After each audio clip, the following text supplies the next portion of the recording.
the latest tech. I'm Alexa. I can answer your questions. Interviews. And we are evolving, and we are seeing an amazing opportunity that is happening. Accessibility. Accessibility is one of our core values. It's even a part of our mission statement. This is Double Tap TV. Welcome to a very special edition of Double Tap TV, our annual CES edition. We hope you'll join us for the next hour, and we've got a lot to cover from this year's Consumer Electronics Show in Las Vegas. As always, if you want to get involved, email feedback@ami.ca. Of course, you could follow us on Twitter, which is @DoubleTapCanada. And don't forget the hashtag, which is AskDoubleTap, which kind of brings those messages to our attention a lot quicker so we can get to you a lot quicker. I am Marc Aflalo, joined each and every single week by Stephen Scott. Stephen, 3 years covering CES on this show. Last year virtual, the year before, infamously, you were stranded alone in Vegas. Thankfully, we got a camera crew out to meet you there. But it feels like an eternity covering this event, doesn't it? It does. It feels like it should be the CCES, the COVID Consumer Electronics Show. That's how we've been covering it over the past 2 years, now 3 years. Yeah, I mean, it's a fantastic event. And, you know, one thing that hasn't stopped, despite all of the challenges that have been flung in its way, is innovation. There's still huge amounts of innovation. And it seems like every single time we talk about CES, the number of pixels in a television increases by 4,000. Every single time. Yeah, it's kind of nuts, you know, when you think about the innovation. Now, this year, Stephen, we're going to be covering a lot of ground on this show and talking to some great companies. And we're going to be talking to a lot of these companies in greater depth on future shows. So it's a lot of great ways for you to get introduced to some of these brands. Now, some of these companies we've spoken to before, we're going to find out what's new, and some that are actually new to the mix. So I hope you're going to get strapped in and enjoy the show. Now, before that, Stephen, I got to ask you a question because you were there a couple of years ago. You were on the show floor. You were among the masses, and surprisingly didn't get sick. But what was the vibe? What was the feeling of CES? Like, how did you feel being on that show floor with all those people? It was an unbelievable experience, and it's nothing like I've ever experienced before. And I really look forward to the time that we can all get back and do it again, especially you and I together. It would be brilliant. You know, I think for me, what really stood out was the amount of technology that is out there that's being innovated, and it's sometimes very small technologies, very simple tech. You know, I mean, I remember talking to a guy about lids for Tupperware boxes and, you know, smart lids for those Tupperware boxes. I mean, it's such a simple thing. But, you know, that up to the 8K TVs or the projectors on the wall or the, you know, the amazing technology we saw that allows for a hotel, for example, to have a concierge that can speak in any language. You know, it's a virtual hologram-like image that you talk to, and you know, you walk into a hotel and they know who you are and they immediately know your likes, dislikes, language, everything else. You know, the technology is incredible, and it actually, you know, it is quite overwhelming as an event because there's so much of it. But the technology is incredible, and it is literally mind-blowing, the technology that's there. Stephen, let's set the stage for 2022, and let's start by you welcoming our first guest on the show. Karen Chubka is the Executive Vice President of CES, and she's the Senior Vice President of the Consumer Technology Association. That's the company that runs CES each and every single year. Karen, thank you so much for being with us this week. Well, thank you for having me here. Excited to be here. Obviously, this is a very different event coming from an event last year where it was all virtual. You decided this year to go back to an in-person event. How difficult was that decision to make and implement? Oh, I think everybody is so excited to be back and was so excited to see each other for the first time. You know, I mean, it's been almost 2 years now since the industry has gotten together and gotten to experience all the great new technologies that have rolled out. And so, you know, we were so lucky to have people coming from all over the world and being able to congregate with us and really get to see the latest innovations. Karen, what's the hot topic this year at CES? Every year there seems to be a focus, whether it's, you know, electric vehicles or autonomous vehicles or the smart home. What was it this year? You know, it's interesting because I think we saw leading into the show that there was so much talk and so much around electric vehicles. We had actually over 200 companies exhibiting at CES 2022 just in automotive alone. And, you know, there's just so much new breakthrough technologies on electric vehicles. So that was definitely, you know, a big trending theme that we saw at the show. You know, another one of the key areas that we saw a lot, I mean, just even over the past year and a half, you know, due to the pandemic, is just in digital health. So many breakthroughs with wearables and, you know, self-testing and just telehealth even, that was also kind of another new and breakthrough area for us. And then, of course, home, smart home technologies. Everybody was investing in their homes. And so, again, just another area where there are just so many new and different types of technologies that people can put into their house. Now, Karen, I know you're tired. You've come off an incredibly busy event. I'm sure you're on a high, and it's going to take a while to come down from that. But when do you start planning for 2023? It's pretty immediate. Because what happens is everybody's so energized in the industry that then you come back from the show and they already want to start talking about new ideas and new things that they want to think about for next year. So it's actually kind of, it's sometimes a little bit hard because you do want to take that breath in that moment and just take a beat. But you know what? Innovation happens always. So we kind of dive right back into it. And a lot of times we're also just so excited because of what we got to see and experience. And it just really helps you sort of leap into maybe, what are the possibilities of what's next? And that's the fun part, is we get to kind of think about and start plotting what's next soon after we get home from the show in January. Karen Chubka, thank you so much for being with us this week. Well, thank you so much for having me, and thank you for covering the show. And I guess I can say I look forward to talking to you again at CES 2023, right? Yes, indeed. Thank you, Karen. Stephen, let's dive in. We've got a lot of ground to cover this week, and we're going to do so in this 1 hour special here on Double Tap TV. We've got our friends over at Belkin lined up and a lot of other great companies, so do stick around. It is Double Tap TV. He is Stephen Scott. I am Marc Aflalo, and this is our special 2022 CES edition, and we'll be right back. For more great Double Tap TV content, visit ami.ca/doubletap.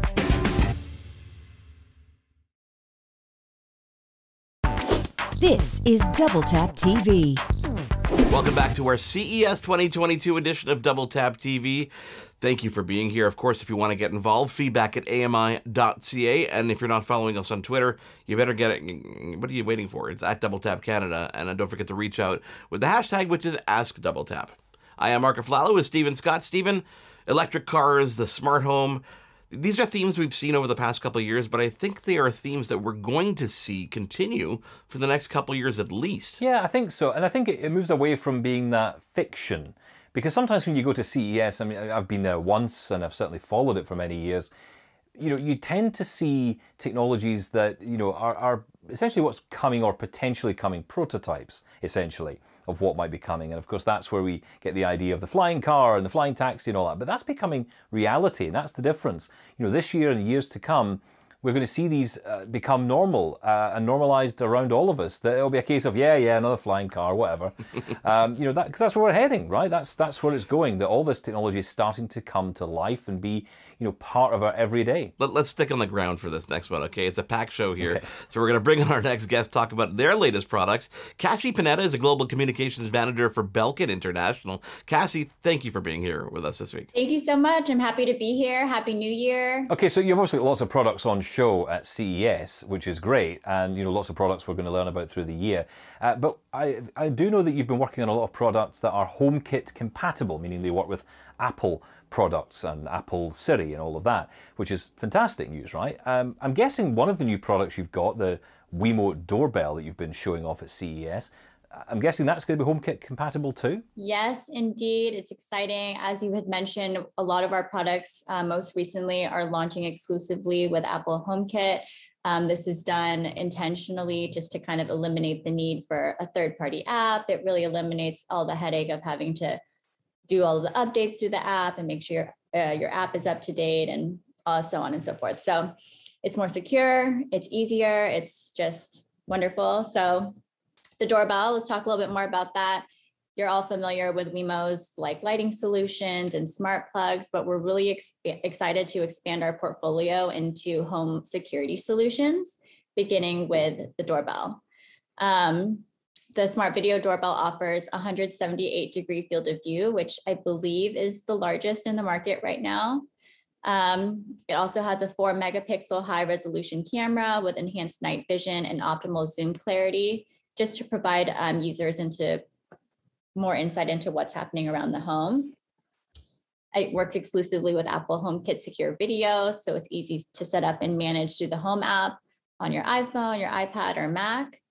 And then, of course, with HomeKit Secure Video, it also has a face recognition feature to let users know if specific people are at the door based on people tagged in the Photos app or identified in the Home app. So if I have my sister tagged in my Photos app and she rings the doorbell, my phone will notify me that she's at the door if she drops by. Now, Cassie, I've tried a lot of these doorbells, okay? When it comes to the smart home, I think I'm a good guinea pig. I'm probably a very good beta tester, by the way, anybody out there who wants to send me some stuff. I found that the biggest thing that separates these doorbells apart from each other is really the speed, or the time it takes from hitting that button to the notification getting to your device. What's your experience been with the Wemo one? Yes, exactly. I think that's the number one grievance with doorbells right now, is that they feature two-way talk, right? But by the time you're talking to the person that's at your door, they're already gone.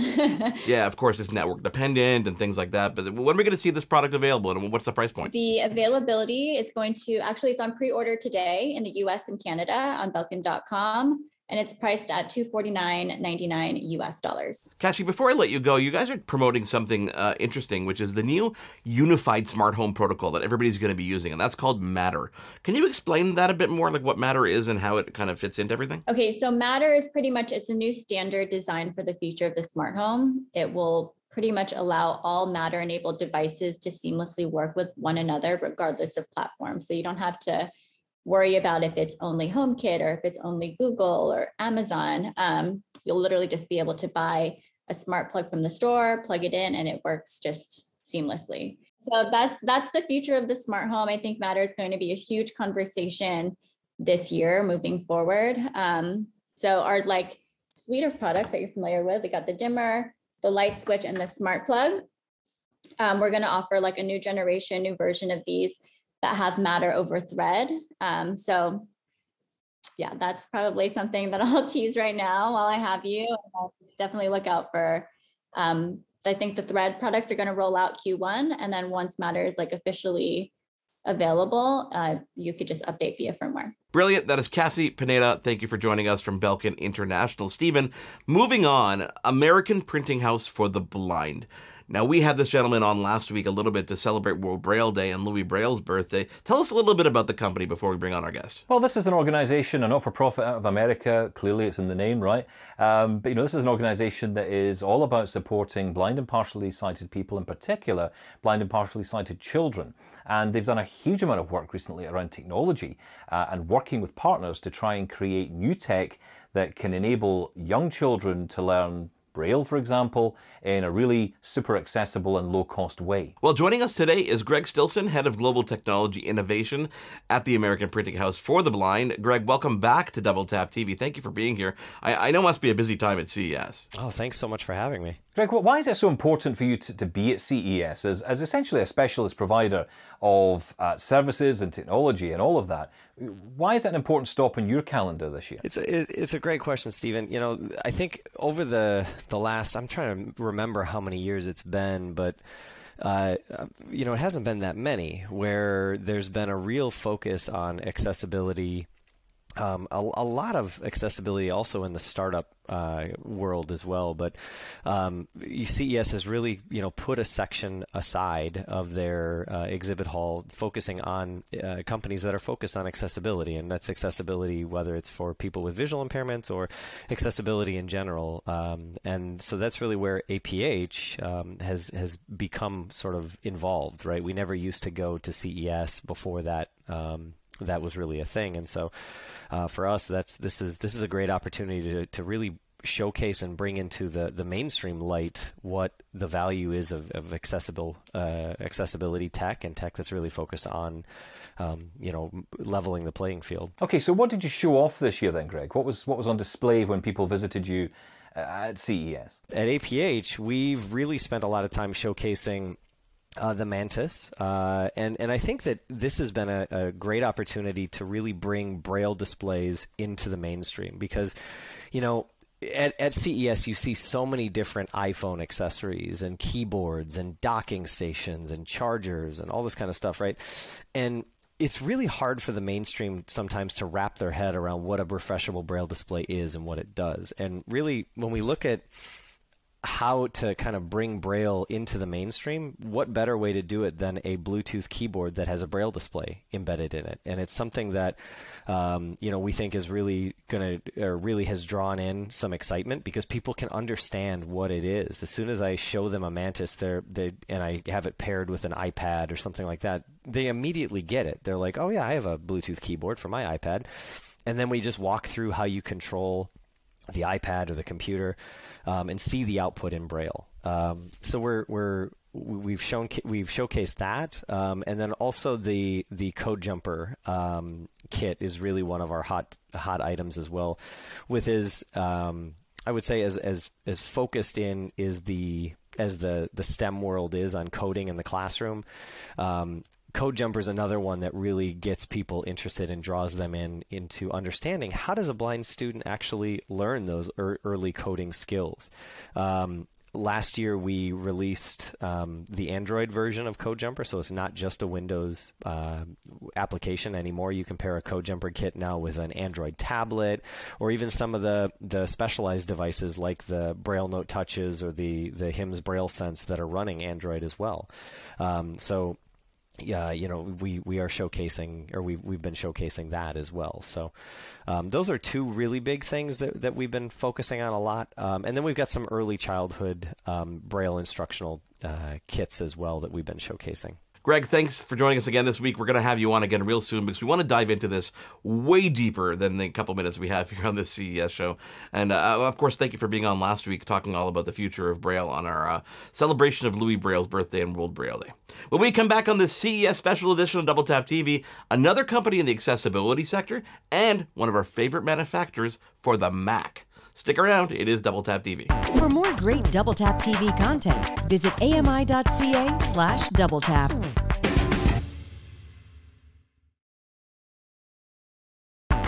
This is Double Tap TV. We are back on Double Tap TV, our CES 2022 edition, 1 hour long. Hope you got your seatbelt on and you're on for the ride. I am Marc Aflalo with Stephen Scott by my side. Stephen, accessibility always on show at CES, normally has its own little wing back in the corner somewhere, as you could imagine it if you were there, but this year a little bit smaller. So one of the companies we're going to talk to next on the show is a company called Biped, and they've got a really cool product that you're going to dive into with their co-founder, Maël Fabian. Maël, thanks for being here. Maël, tell us about Biped. How did this idea start, and actually, what is it exactly? Yep. So Biped is, in a sense, an AI copilot for blind and visually impaired people. So the roots of Biped were lying in the innovations that happen currently in the field of autonomous vehicles. And the way those technologies are evolving on the streets just made me think, well, there has to be a way that can be applied to pedestrians and more specifically to visually impaired people. Because the vehicle's making decisions at a very high frame rate, and it can predict what's going to happen in a couple of seconds in advance, and that would of course increase safety for visually impaired people when they walk in the streets. So Biped is a small harness that you put on your shoulders. It has a set of cameras that capture the environment with 170 degrees of field of view around you.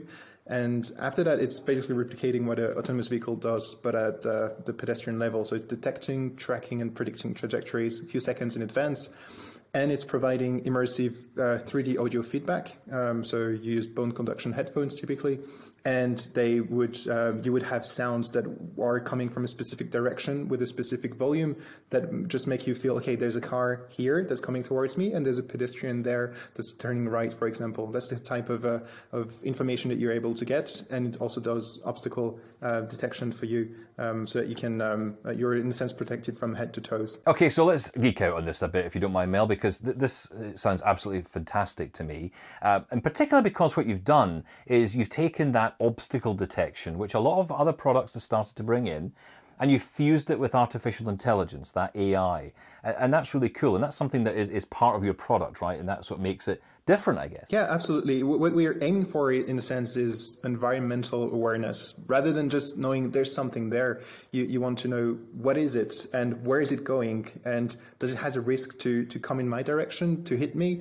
And so you can anticipate, in a sense. So it's not only knowing there's a bike, but it's knowing there's a bike that's coming in your direction, so you hear the sound coming continuously. So we're really trying to merge what can be done, for example, in object detection and object tracking and artificial intelligence nowadays. There's a couple of apps that can do that, but merging those two, and we're adding a layer of navigation also, so that we have just a companion app where people can just tell where they want to go, and by having everything, we aim really to have this all-in-one approach where, ranging from 15 centimeters, like the closest obstacles, to 15 kilometers. If you want to go quite far, we can allow you to navigate quite freely. You know, I was reading, Mel, on your website about the product and reading about the challenges that a lot of people have in getting out there. And I totally get this. As someone who's, as visually impaired as I am, going out for a walk is not a particularly enjoyable experience. Using the white cane to try and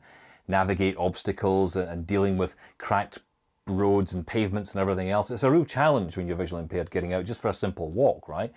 But, you know, what I like about your product is it's not an all-in-one solution. It's actually something that's separate from the white cane, and in fact, even with a guide dog, you know, it complements the white cane, or indeed a guide dog, I guess. Yes, it does. There's the tactile information given by the white cane remains, I think, essential at many levels, because it also informs you on the type of ground you're walking on. And if you're walking from concrete to grass, for example, that's something you might want to know in advance. And that's something we can detect, but the aim is not to have overwhelming audio feedback. So you need to dedicate one channel to what it's good at. And yeah, so the white cane can still be used in complement. The guide dog can even still be used in complement to what Biped's doing, because the guide dog's never going to tell you what objects in front of you. It's not going to give you that environmental awareness. It's very good at guiding you, but it's not. It won't be able to tell you what are the things around you. Where is the where is that bike located? Where is that car located, for example? So we essentially try to bring all of that together on top of what's currently existing, and having this simple claim that we're just raising or improving environmental awareness of blind users compared with what they currently use as a device. Maël, Fabien, thank you so much for being here. The product, guys, at home is Biped. Biped.ai is where you can learn more about that. Thank you again for being here. We've got more, if you can possibly imagine it, on the CES 2022 special. Again, if you guys want to get involved at home, feedback@ami.ca. And of course, on Twitter, we're at DoubleTap Canada with the hashtag AskDoubleTap. We'll be back in a moment with another incredible guest. Stick around. For more great Double Tap TV content, visit ami.ca/doubletap.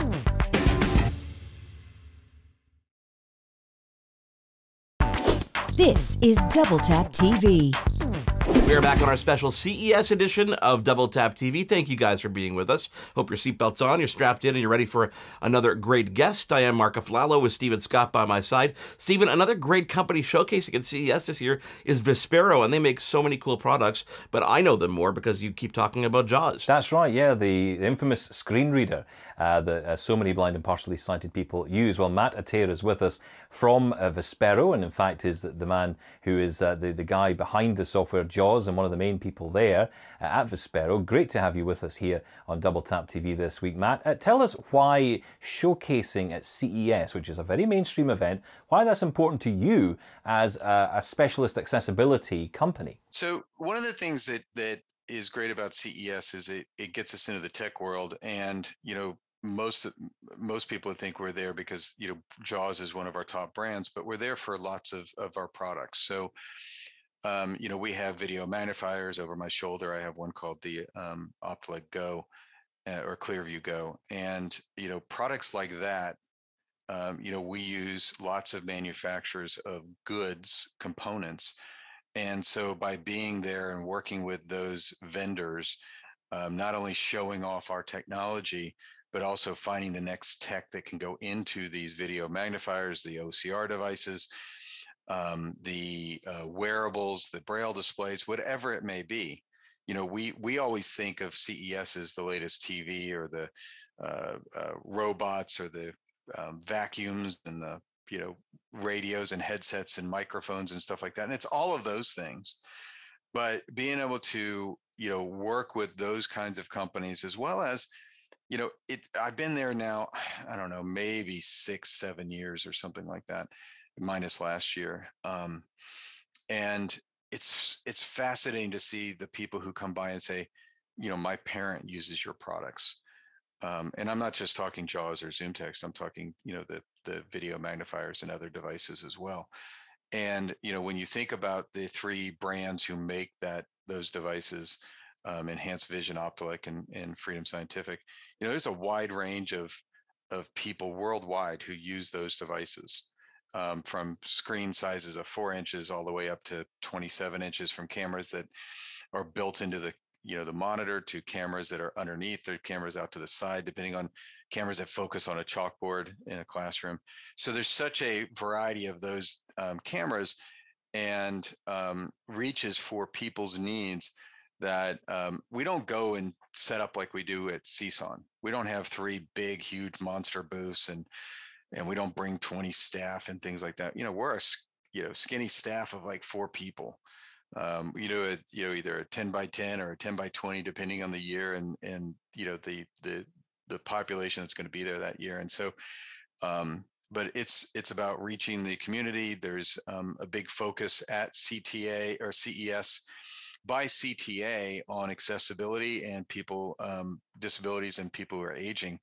And I'm a vice chairman of the foundation, CTA Foundation Board. And so we like to spend time walking around looking at other tech that may be of value to people who are blind or low vision or other disabilities or people who are aging. And let's not forget the other product you do alongside JAWS, which is Zoomtext. Essentially, that product is for people who are visually impaired, a bit maybe more vision than someone who would need a full-blown screen reader. You've got magnification in there, you've got speech as well in Zoomtext. What's new in version 2022 of that? So one of the things we've done is enhance something called the quick access bar. So back in the spring, we created the quick access bar, but it was very introductory. It was basically you would get the commands you wanted on there, and you could add and remove commands, but there was no search capability. And so now we've added the search capability, and the idea behind this is you could go in and click a button and type in what feature you want to add to the bar, and it brings up a list of 6 to 8 features you can choose from and add those to the quick access bar, similar to a JAWS user may use command search, but it's driven for Zoomtext. And then with Fusion, it pulls in both Zoomtext commands and JAWS commands into the search. So if you're the intent of this quick access bar is to help people transition from one product to the next. And if you're a Zoom now using Fusion, you're like, well, where are all the JAWS commands? And so if you could help put those in the quick access bar, you can speed up your learning curve for finding features like speech history or list of links or whatever that may be that you don't know the keystroke for. Matt, we're going to have you on again because there's so much to talk about. But, in the meantime, can you tell people if they want more information, more resources, where they can go? The best place is freedomscientific.com/training. And you're going to find tons of resources in there, from teaching, Teacher's Corner to, they may not call it the Teacher's Corner. I wanted to call it the Teacher's Corner. The podcasts, the webinars, we're constantly putting tips out on different platforms. So you could see those on different websites and application, places out there where you can read a tip on how to do something. And so, we constantly push that stuff out into the social media platforms and be looking for those. That is Matt Ater from Vispero, of course, makers of such products as JAWS, through the company Freedom Scientific. Stephen, have you been finding the latest version of JAWS is a big improvement? What have you been finding in terms of your hands-on experience with it? Oh, I love it. I mean, I'm just continually seeing new developments, and I think my own development in learning JAWS is kind of going along as well. So, I'm learning all these new great things, like, for example, that layer that Matt was talking about, being able to split the audio so that I can have JAWS in one ear and my Teams calls in the other. It's just so much easier. Now, that's a huge deal, because that's something that, as Matt said, you would have to previously have like 2 or 3 different sound cards attached to your machine to achieve. You don't have to do that anymore. So it's a brilliant feature, and we're seeing more and more features coming in. A lot of back-end work going on to make the product more sustainable and stable, but also, of course, a huge amount of work going in because they've had to work with Windows 11 this time round and deal with all the changes that have come with that. But yeah, as always, a great product. Great to hear from Matt. We'll be back in a moment with another incredible guest. Stick around. For more great Double Tap TV content, visit ami.ca/doubletap.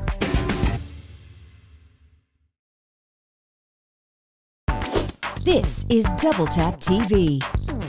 We're back on this 1-hour special edition of Double Tap TV. Thank you guys so much for being with us. Of course, if you want to get involved, feedback@ami.ca is our email address. On Twitter, don't forget to follow us at @DoubleTapCanada with the hashtag AskDoubleTap. So we're continuing the conversation as we do this hour-long edition of our CES show, as we do each and every single year, and we're going to talk about website accessibility, because many websites, just aren't accessible for so many people with different disabilities. But there's one company displaying at CES this year that is aiming to improve that, and that company is called Faciliti. And with us now is Letitia Longfoise. She's the managing partner for Faciliti in the US. Letitia, thank you so much for being with us on Double Tap TV this week. Thank you so much for having me. So tell us all about the company. Tell us what Faciliti is all about. What does the company do? So Faciliti was born in France in 2014 in a communication agency where an intern casually at lunchtime said, what if we could make all websites accessible and easier to navigate for people with special needs? Well, that's a good idea. Let's think about it for a minute. And next thing you know, it was like a few years of R&D. And in 2018, Faciliti, as we know it, kind of know it today because it keeps evolving, was born. Today, we have about 1 million users. I think we're going to reach the bar of 1 million this weekend because right now we're missing 1,000 users. So if you are listening, please use the program so that we can have our 1 million users, and 500 websites are equipped with the solution. Letitia, as I mentioned off the top when I introduced you, making the web accessible is about everybody. It's not just people who are blind. A lot of people have different types of access needs. And you guys attempt to cater to all of them, correct? Absolutely, and that's a great question that we keep thinking about it internally with the team. So basically, as you said, it's across special needs. So it can be like low vision, imprecise movement, for example, because I broke my wrist when I was skateboarding last weekend, or because I have Parkinson's disease. At the end of the day, it's the same issue. Can also be a cognitive impairment, like dyslexia, as you said. But more and more, we are realizing that it doesn't really matter. I mean, we are not even using the word disability anymore, because what we are gearing towards is just good design. Design that is easy to use, whether you have a disability or you don't. I don't have any vision issue right now. I will probably in the future, but right now I don't. However, I almost always have my phone and my computer on dark mode because it's just more comfortable for my eyes, So why should I wait to have cataract to use it, Like today, I don't have cataract. However, it's more comfortable, so I'm using it. So how exactly does it work? Are you a platform that people build websites on, or are you advising companies on how to make their existing websites more accessible? No, basically we work on existing websites, and we don't work on the core code of the website. We work on the CSS pages, which is on the way your website is displayed on the screens. So that's why it's very fast to adapt. For a website, it's just a line of code to cut and paste in their header. And for the users, there is basically nothing to do except configuring your profile. You don't have to download anything. You obviously don't have to pay for anything. You don't have to give any confidential information that you don't want to give out, Letitia, we hear a lot from people, and overlays aren't the most popular way to make websites accessible. Some companies are employing companies to use them on their own websites, mainly to avoid lawsuits and to keep compliant. That's not what you do, right? Yes. I'm not totally against overlays. You know, I think it's also one way of tackling a situation. However, we are not an overlay. We don't use artificial intelligence. Everything is done manually on the CSS pages that we reconstruct, because what we have noticed is that the overlays usually degrade the website, you know, and the design is less good or less perfect when you apply the overlay. And don't forget, Facility was born in a communication agency. So all the people at Facility are fanatic about good designs and beautiful designs. And there is no way we are going to degrade any website. If you look at the list of our clients, we have a lot of luxury brands using Facility, which is another proof that we are not going to degrade anything from the website, because those brands, they really don't want to have like a sub website for a certain category of the people and the good website, the beautiful website for the other category of people.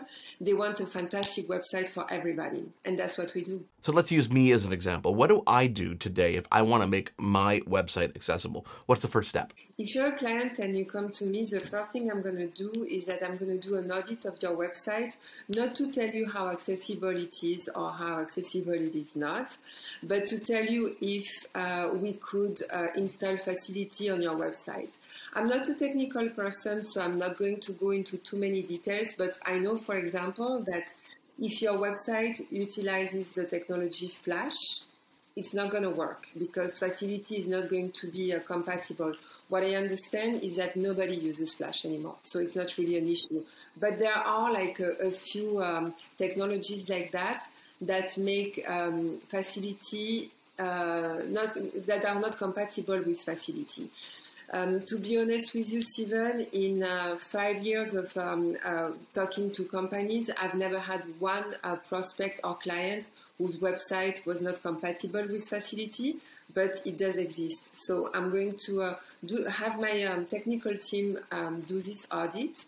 At the end of the audit, we're going to tell you, yes, everything is fine. You do have a lot of colors, but we're going to treat them all, or you do have this and that, but it's not a problem. And it's going to take that amount of days for our team to work on every single page and make it accessible. So at that stage, either you're going to say, yes, go ahead and do it, we're interested, or you're going to tell me, no, you know, maybe later, maybe in 2022.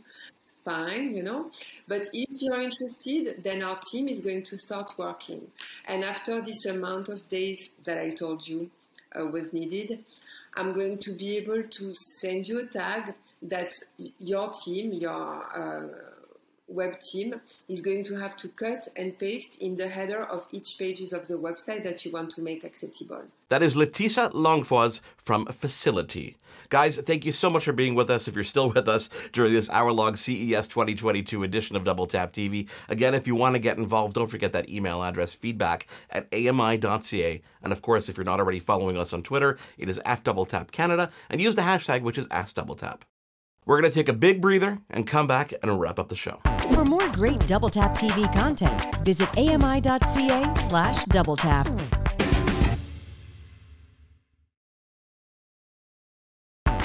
This is Double Tap TV. Back to wrap up our CES 2022 edition of Double Tap TV. Thank you guys for being with us. If you stuck around the entire time, I know I'm exhausted. I am Marc Aflalo with Steven Scott. Steven, you feeling good? Like, I mean, this was a packed show, but I think that we can spread the love a little bit and maybe bring some people back and talk a little bit more in depth about their products and learn more than just a couple questions we can ask them in a packed 1 hour show. Yeah, I mean, I think for me is, virtual is actually better for me, right? Because when I was at CES, I remember how exhausted I was then trying to get around and realizing that, to get from one interview to the other, I had to take, a bus, a train, and walk for about half an hour in amongst it all as well. This is so much easier. You just click a button on Zoom and suddenly you're in. It's much easier. So many, exhibitors this year talking all about battery technology, about electric vehicles, autonomous vehicles, and the smart home. This is something that started a couple years ago that keeps just getting more and more refined as we get through the years. And I think it's something we're going to see really kind of ramp up over the next couple of years, maybe we'll have some cool electronic devices to walk us from booth to booth to save those legs and make it a little bit less tiring. But I mean, over the next several years, we're going to see these electric vehicles really take form. I mean, lots of companies announcing new offerings, whether it's the BMWs and the Fords and the Hondas of the world. Lots of really cool ones coming up. What are you looking forward to in the world of transportation? Because I know we've always talked about this dream of, being able to summon that autonomous vehicle to take you places.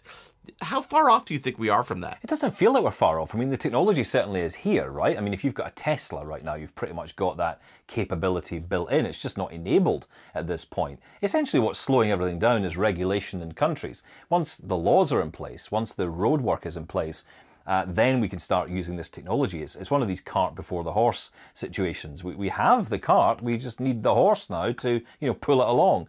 And I think that's where I'm really excited about this. And I think we'll start seeing it most likely in taxi transport. I think we might see it in some public transportation as well. We already see it on the rail. Here in the UK, we have that already.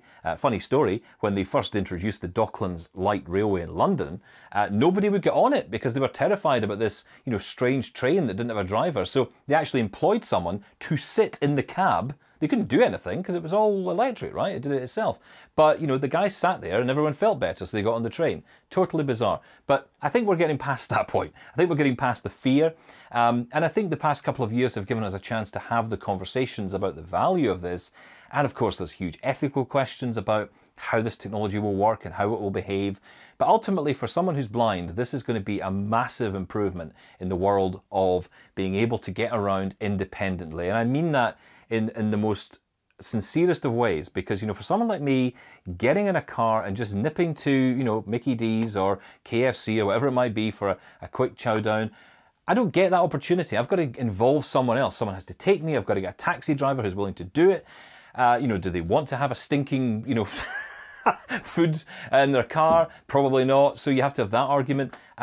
When you live with a visual impairment, and I think most disabled people would agree with this to some degree, you don't live alone. You don't really get the chance to be anonymous or do things on your own, and certainly not spontaneously. You're always reliant on other people. Everything involves someone else.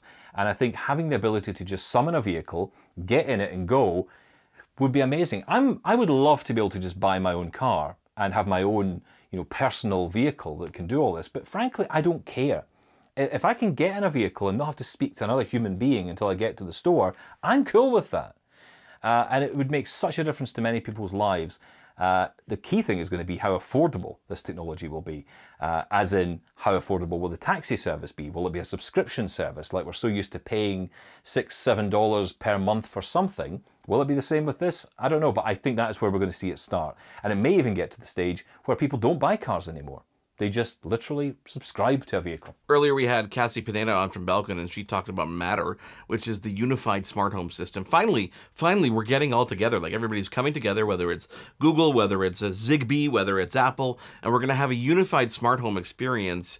I'm really looking forward to that. I'm looking forward to all these devices in my house being cross-compatible. I'm hoping that works with the smart speakers as well. I'm hoping it can be done with a software update. We don't need new hardware, but my fingers are not crossed for that one. So that is something that I'm definitely looking forward to. And, who knows what happens with these autonomous vehicles. I'm still waiting for those flying cars.